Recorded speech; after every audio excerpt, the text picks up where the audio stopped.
if the top part of the lock screen wallpaper is getting blurred out on your iPhone. So in this video, I will show you how you can fix this issue.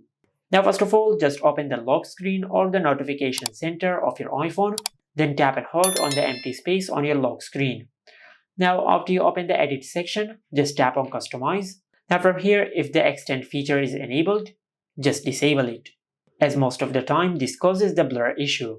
Also, if the 3D effect is enabled, just disable it, because sometimes this also causes this issue. Now after you do that, then tap on done, and as you can see, we have successfully removed the blurred effect at the top of the wallpaper.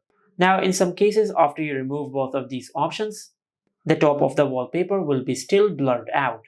Now for that, just tap and hold on your wallpaper, then tap on customize. Now if you're facing this issue, just crop into your wallpaper just a little bit, just like that.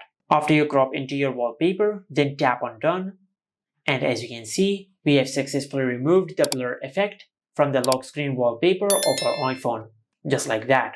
And this is how you can fix the top part of the lock screen wallpaper is getting blurred out on any iPhone.